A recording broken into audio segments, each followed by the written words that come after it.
Jerónimo Mura, que está allí en la calle, en una carnicería, porque resulta que hoy por hoy es más barato un kilo de lomo que un kilo de hamburguesa. Jero, buenas tardes.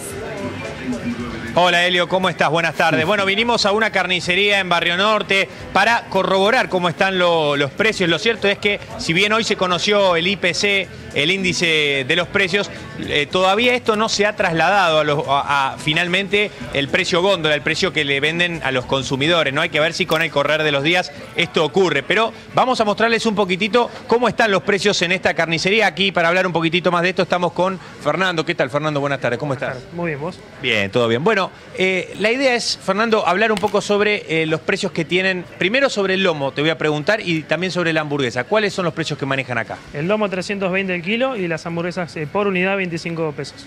Por unidad 25 pesos. ¿Son caseras? Caseras, sí, las hacemos nosotros. ¿Una hamburguesa cuánto más o menos representa? Para tener una idea, para ir sacando cuenta. 100 gramos cada hamburguesa. 100 gramos cada. Es decir que 250 más o menos es que tienen el kilo. Aproximado, sí. Sí, 150. Ahora, nosotros averiguamos, estuvimos corroborando cuánto sale en un supermercado, por ejemplo, y nos encontramos con que es mucho más cara la hamburguesa en un supermercado y es más, por supuesto, es más chico. Son 276 gramos la hamburguesa, por ejemplo, no sé si se puede decir marca, pero una marca Patty. 276 gramos y bueno, te llevas 4 hamburguesas que se te achican bastante. Claro. ¿Cómo se explica esta variación? ¿Qué es la caja, el paquete? Sí, el paquete es el packaging, la marca. Ahora, ¿la gente cuando viene acá sabe que acá gana esta pequeña diferencia? Sí, nosotros se lo hacemos notar. Sí, se lo hacemos saber. Ni hablar. ¿Y la diferencia del lomo, por ejemplo, está más o menos parejo con respecto a un supermercado? Sí, depende, sí. No, pasa que, bueno, obviamente el supermercado maneja más cantidad de carnes y puede llegar a hacer una oferta como saben los fines de semana. Pero sí, es parecido el precio. Es muy similar. ¿La gente compra? ¿Está comprando por estos días? A mí no me alcanza, por ejemplo, el lomo, los cortes finos, que es lomo, colita, peseto, no nos alcanza. Siempre trabajamos con reserva nosotros. Claro. Bueno, muchas gracias, Fernando. Bueno, ahí, Helio, un poco esta diferencia que marcábamos, ¿no? Se ve y por supuesto que la gente, al ver esta diferencia, muchas veces opta por las carnicerías para ahorrar un poquitito más. Claro, absolutamente. Y bien lo decías vos hace un ratito, Jero, hemos ido a más de un supermercado justamente para comparar esto que estaba sucediendo en este último tiempo. Un kilo de lomo es más barato que un kilo de hamburguesas en los supermercados, ¿no? Allí, como vos bien lo decías, en la carnicería, también depende de, bueno, vos ahí hablabas de hamburguesas de un gramaje que no es el gramaje que te venden en los supermercados tampoco. Pero lo cierto es que el kilo de carne hoy es más barato, y en este caso el lomo, ¿no? Que es un corte selecto, súper selecto, que siempre en el imaginario colectivo quedaba como uno de los cortes más caros en la Argentina, que de hecho lo es, pero en comparación a las hamburguesas hoy ya no tanto, ¿no? Claro, por supuesto. Bueno, uno cuando piensa en el lomo dice, bueno, es un corte muy caro, inaccesible, pero ahora si se pone a comparar y uno dice, bueno, voy al supermercado, la solución fácil siempre es, voy al supermercado, compro una caja de hamburguesa y me termina saliendo más barato. No, eso es falso. Lo que ocurre es que cuando uno se lleva ese paquetito de 4 unidades, no tiene en cuenta que no tiene comparación con el precio de kilo. Entonces, al fin y al cabo, uno termina pagando muchísimo más por un producto envasado que se lleva en el supermercado, cuando al recurrir a por ejemplo, una carnicería, como es este caso, se encuentra con un corte de lomo que por el kilo está muchísimo más barato que un kilo de hamburguesas comprada en un supermercado. Claro, clarísimo, Jero. Volvemos en cualquier momento allí con vos porque también tenemos que hablar del precio de la lechuga. Estamos hablando de algo básico, ¿no? Carne, hamburguesas, una ensalada de lechuga y tomate. La lechuga es uno de los productos que más subió, tuvo un aumento de un 76%. Vamos a hablar de esto con Damián Di Pace, que está aquí con nosotros. Bienvenido, Damián. Juan Luis Burr, economista. Bienvenido, Juan Luis. Y nuestro compañero Esteban Lafuente. Bienvenido, Esteban. Bien, 76% subió la lechuga. Sí, ese fue el producto según el listado del INDEC que publicó hoy el mes pasado, con los precios del mes pasado, que más subió. Un dato que es cierto que con lo que ocurre con las verduras y las frutas es el componente muchas veces estacional. Claro. que suele salir un poco del calendario y no moverse en el resto de los precios. Por eso cuando también se mira la inflación, se mira hasta la inflación núcleo, la variación, que excluye un poco los movimientos de productos estacionales y los regulados, que suelen tener dinámicas distintas. Pero lo cierto es que sí, el INDEC registró 76%, que está muy por encima de la variación de precios promedio que midió en general el precio de la lechuga. También otros productos así de consumo cotidiano y básico, la batata y la papa 32 y 35%, la banana 15%, productos de consumo cotidiano que tuvieron subas muy por encima de lo que es la inflación promedio del mes. Claro, bueno, que tiene que ver seguramente con lo estacional que vos decías recién, también con factores climáticos. Damián, querías aportar algo con respecto a esta comparación que hacíamos del lomo versus las hamburguesas. Sí, porque ahí, ¿qué pasa? Un pack de hamburguesa que estaba en 4 unidades, tiene 320 gramos, y ahí decía que tenía cada hamburguesa en el orden de 200-250 gramos. Bueno, eso que es congelado, que pegó un salto terrible. En enero estaba a 72 pesos, hoy ese pack está a 130 pesos. Claro. Un salto muy importante. No solamente tiene incidencia en lo que es la materia prima, sino que es refrigerado. Todo lo que es refrigerado pegó un salto importante. Es más caro justamente, y esto tiene que ver con la suba de tarifas. Exactamente. Mirá la relación, claro. Y te digo, por ejemplo, salchichas, subió, a nosotros nos da una suba del 11,6% de octubre respecto de septiembre. En un mes también es congelado, subió todo. Todo lo que son productos congelados pegan un salto importante. Por eso vemos tal diferencia. Vamos a poner, por favor, la placa que teníamos preparada justamente con el precio del lomo por kilo versus el precio de las hamburguesas congeladas, que es lo que recién explicaba bien Damián, ¿no? Un kilo de hamburguesas congeladas. Aquí estamos hablando de un kilo. En el supermercado se venden las cajitas de 4 unidades, de 12 unidades, pero también se pone el precio por kilo, que es una regulación que está ya hace un rato en los supermercados, 475 pesos. Sí, de hecho, versus, perdón, un kilo de loma, 244 pesos con 90. El INDEC, la medición que realiza en el caso de las hamburguesas es la caja de 4 unidades, no especifica, pero la medida general. Cuando uno compara lo que tenía el precio a fin de diciembre del año pasado con el precio al mes pasado del último publica el INDEC, el incremento en ese periodo es 75%, que está casi el doble de lo que fue la inflación acumulada en ese mismo periodo. Claro. Juan Luis, ¿cómo hacemos para controlar este nivel de inflación? Bueno, por ahora la inflación ha estado subiendo por varios factores. Hasta el año pasado los factores importantes eran las tarifas. Este año cambió la dinámica, es la devaluación lo que está haciendo cambiar. De hecho, comentábamos fuera de cámara que los precios de los bienes están subiendo mucho más que los servicios. Es decir, los servicios el año pasado eran lo que lideraba la inflación. Este año son los bienes, básicamente por la devaluación. ¿Qué va a pasar en los próximos meses? Bueno, no sabemos bien, pero todo indica que el tipo de cambio se ha logrado estabilizar de alguna forma. Cuando digo estabilizar no significa que esté siempre al mismo precio, sino que tenderá a crecer algo menos de lo que ha venido creciendo. El otro instrumento para bajar la inflación ha sido política monetaria. El gobierno del Banco Central tiene una política monetaria muy restrictiva. Eso hace que no sobren pesos en el mercado. Cuando no sobran pesos, nosotros lo sentimos porque nos falta plata, entre otras cosas. Pero además, los precios suben más moderadamente. Y de hecho, nosotros estamos midiendo noviembre ya. Tenemos 2 semanas medidas de noviembre en la ciudad de Buenos Aires y la inflación es bastante más baja que lo observado en octubre. En el mes de octubre. Sí, calcula aproximadamente. Que sigue siendo alta, más allá de que a comparación de septiembre es más baja, ¿no? Sí, claro, pero estamos midiendo en noviembre una inflación que puede ser la mitad de la de octubre. Estamos diciendo que si en octubre fue 5,4 o 5,1, dependiendo del lugar donde vos midas, en noviembre va a estar por debajo de 3% y de hecho podría estar en torno de 2,7 o entre 2,6 y 2,8. Las primeras 2 mediciones son buenas en este sentido. Tienen mucho que ver con el freno que ha tenido el tipo de cambio en estos días. Ahora, el freno que ha tenido el tipo de cambio en estos días se traduce en esto que nos explicaba recién muy bien Juan Luis, pero lo cierto es que esta inflación de octubre, 5,4, ¿con qué crees que tiene que ver, Damián? ¿Tiene que ver con que no se había hecho el traslado a precios aún del salto del tipo de cambio que tuvimos? Y tenés componente de todo, porque, a ver, en el caso de regulados, por ejemplo, el caso de lo que es vivienda, que aumentó 8,8%, producto, tuviste aumento del 48% del gas, aumento del 6% de alquileres. En el caso de transporte tuviste aumento importante, fue 7,6% y tuvimos aumento de transporte público, de naftas, de autos 0 kilómetros, producto de la devaluación. Y en lo que es alimentos y bebida, bueno, seguís teniendo precios minoristas contenidos, con una diferencia muy importante con el mayorista porque indexa más tarde. Y ahí es importante ver cómo va a ser, o sea, claramente nosotros vemos una desaceleración en noviembre, por lo menos lo que medimos nosotros que es consumo masivo. Hay que ver cómo reacciona en diciembre, que el gobierno ve una desaceleración y nosotros no la vemos tanto en relación a las últimas medidas. Eso es bueno también que Juan Luis lo vea. ¿Por qué? Porque ahí vos tenés una inyección de pesos en el mercado muy fuerte, con bono compensatorio para el sector privado, sector público, aguinaldo.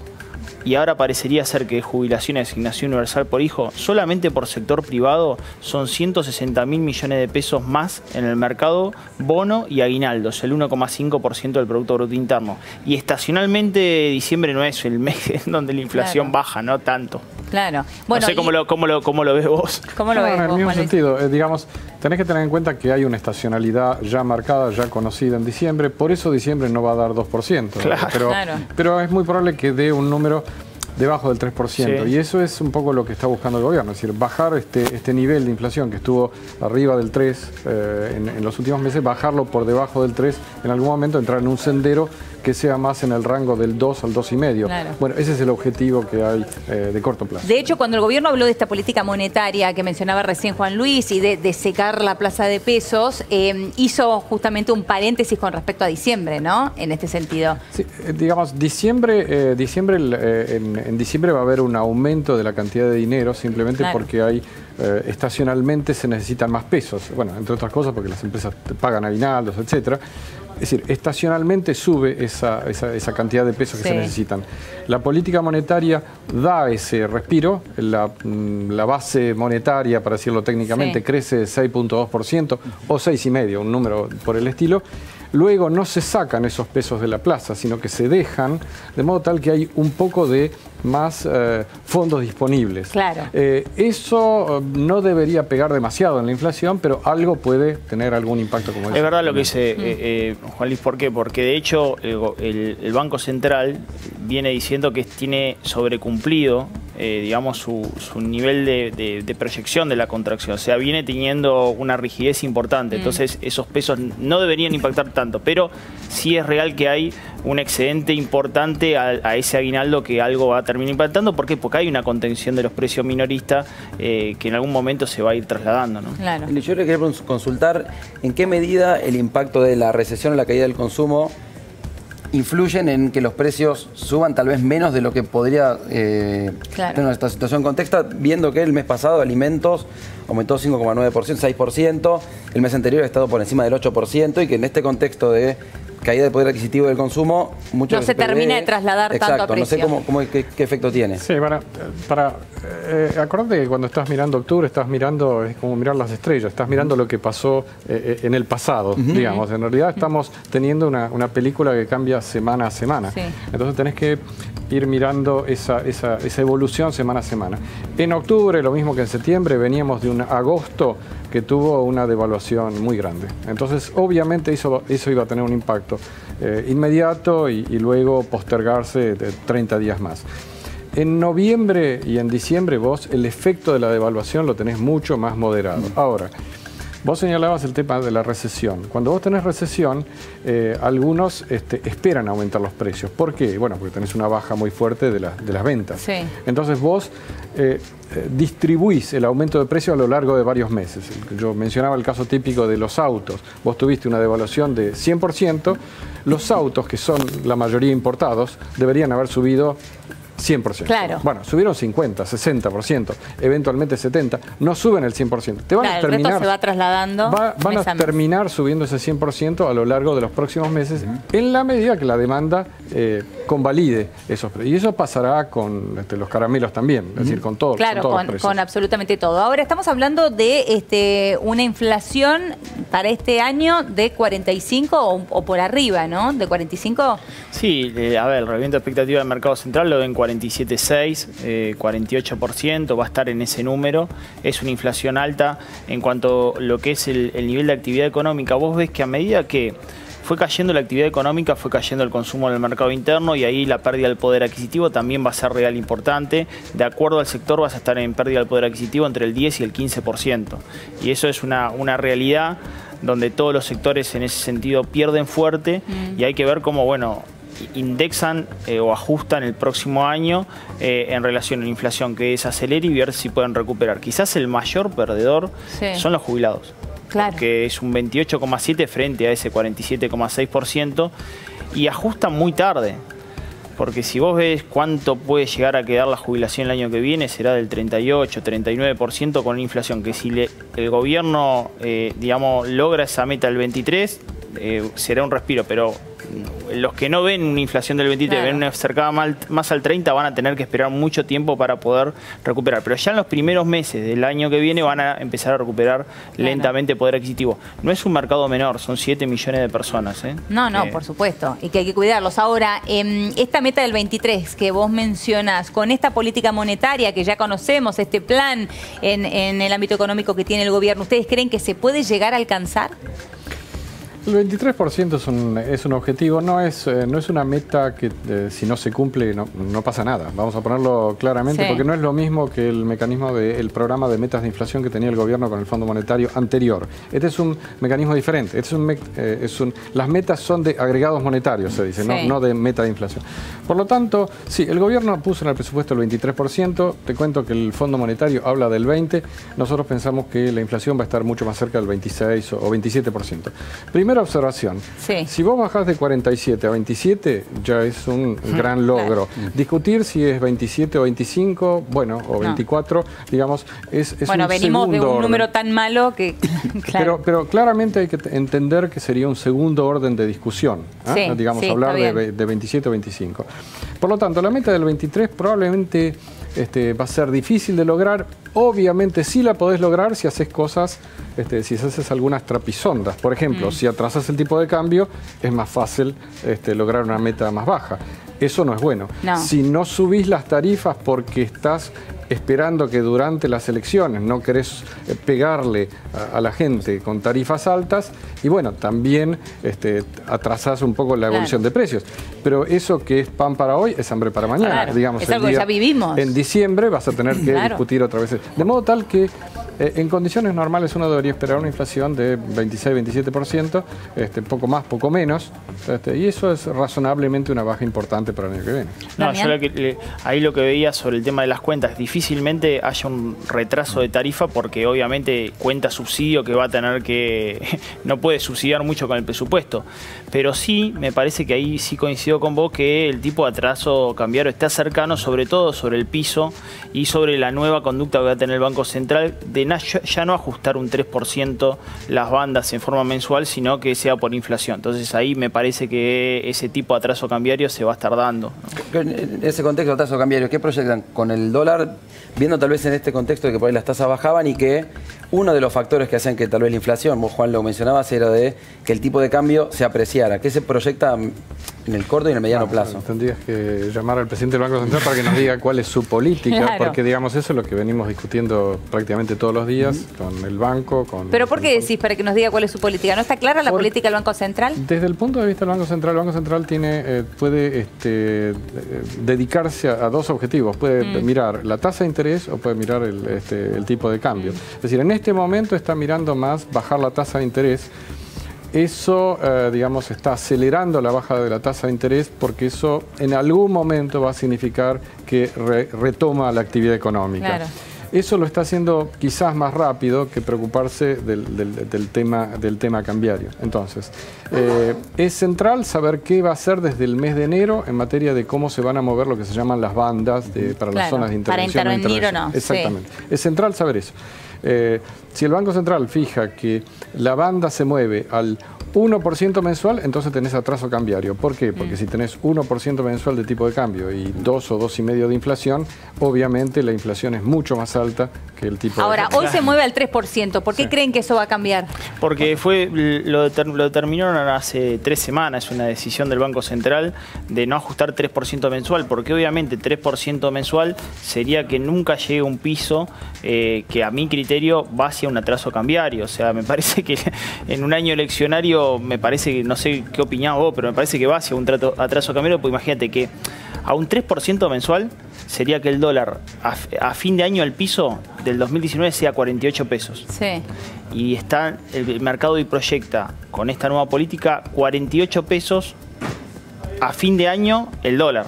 No A fin el de piso. 2019 estás hablando. Exacto, digamos, proyecta ese dólar y no el piso. Claro, claro. Ahora, también un atraso cambiario significa un problema, sobre todo si todas las miradas y el foco está puesto en las exportaciones, ¿no? Mira, digamos, no se puede todo. Digamos, hay lo que se llaman trade-offs, o sea, vos lo que ganás de un lado lo perdés del otro. Claro. Entonces, vos querés bajar la inflación fuertemente, estamos discutiendo a ver si la inflación va a ser 27, 23 o 20. Bueno, si vos querés bajar fuertemente la inflación, probablemente necesitas anclas. Anclas que son algo que se quede frenado, que te frene el barco, que no se mueva el barco. Sí. Esa es la idea de un ancla. Anclas nominales son básicamente o tomás el tipo de cambio o tomás las tarifas. Ninguna de esas es muy buena. Claro. Es muy buen consejo. Claro. Digamos, ¿Cuál es la menos mala? ¿Cuál es la menos mala? Ahora, la otra forma es tener una política monetaria que te permite empezar a recuperar en la economía y tener un movimiento del tipo de cambio que no se atrase demasiado. Claro. Teniendo en cuenta que vos este año te fuiste con 100% de evaluación. O sea, tenés un margen para apreciar un poquito. Claro, tal Lo cual. que no podés es apreciar demasiado. Tal cual. ¿Ok? Porque si no te estás comprando un problema para adelante.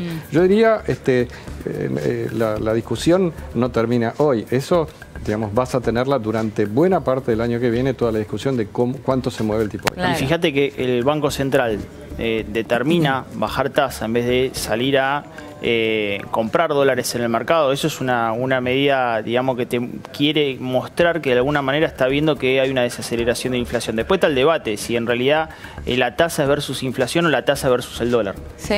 Ese es otro debate, ¿no? Claro. El Banco Central piensa y su política es que a medida que baje la inflación va a ir bajando la tasa. Yo me quiero aferrar también a otro tema que por ahí se esconde atrás de los números, pero es el impacto que tiene a nivel consumo, a nivel casi social o calidad de vida, viendo que alimentos, decía 6% este mes, 8% el anterior, subiendo en el año 44% por encima de la inflación, transporte. O sea, ¿qué impacto tiene y cómo juega en esto de esta inflación que es muy elevada en el impacto social, después reactivación de paritarias o de negociaciones salariales y pensando en 2019 también? Mira, cuando vos tenés devaluación, típicamente todos los bienes que son transables de la economía, los alimentos son transables o se transan en el comercio internacional, típicamente van a subir fuerte y van a subir, no igual que la devaluación, pero van a subir a causa de esa devaluación. De modo tal que eso te está impulsando la inflación, porque los alimentos y bebidas son más del 30% de la canasta de consumo que uno tiene. Así que desde ya eso es un punto importante. ¿Cuál es la consecuencia de eso? Bueno, tenés un poquito más de pobreza. Lo digo así como si fuera algo menor, pero en realidad lo que tenés es, te sube la línea de pobreza, es decir, más gente entra en la línea de pobreza. Es probable que los números de pobreza, que hasta ahora eran 28%, de pronto te suban a 30, 32%. Lo estoy diciendo otra vez, muy sencillo. Porque siempre teniendo en cuenta, ¿no?, que detrás de cada número, cada porcentaje, estamos hablando de familias, ¿no?, que están en la línea de pobreza. Creo que ahí creo que estaríamos transitando el peor digamos, trimestre de los 4 de caída que se esperan. A mí me parece que este sería el peor. No sé cuál es la opinión. O lo que viene después entonces va a ser mejor. No va a ser mejor, va a desacelerar un poco. A ver, básicamente el cuarto trimestre probablemente sea el peor en actividad económica y sea, digo probablemente porque las mediciones, las proyecciones dan que el primer trimestre sería algo mejor que este trimestre, comparando el primero contra el cuarto, y corrigiendo por factores estacionales. El cuarto es este que estamos viviendo. El cuarto es que estamos viviendo. Bien. El primero del año que viene sería ya mejor, ligeramente mejor. Ligeramente mejor. No sé si lo vas a notar. Está no bien. sé si lo vas a notar. Segunda observación, la inflación bajaría. Y eso sería un segundo punto. Sobre todo bajaría mes a mes. No bajaría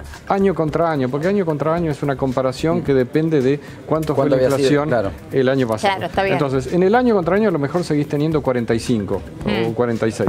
En el mes a mes, si vos tenés 2% mensual en lugar de tener 3 o 4, o bueno, 6, estás claro. mejor. Y tercero, los ingresos empiezan a ganarle ligeramente, muy poco. Tampoco sé si lo vas a notar. Claro. Ligeramente a la inflación. El bono, sí, ayuda, pero tampoco es tanto. no. ¿Ok? No, claro. Entonces, en suma, es probable que el cuarto trimestre sea el peor, es probable que el primero sea ligeramente mejor. Todas las apuestas están hechas a que el segundo trimestre, en que vos tenés una cosecha que son 30 millones más de toneladas que el año pasado. Que Siempre si el tiempo acompaña. Sí, eso es clarísimo, eso es así, excepto que, bueno, ya en buena medida está bastante jugado, pero siempre podés tener una mala noticia que te tire para. Entonces, si Dios es argentino, digamos, podés tener un segundo trimestre bueno. Juan, Damián, muchísimas gracias. Quería para cerrar. Nosotros que estamos midiendo consumo, recién vemos una recuperación del consumo en el último trimestre del año que viene. Último trimestre del año que viene vemos recién recuperación del consumo, porque obviamente todo esto actúa con rezago.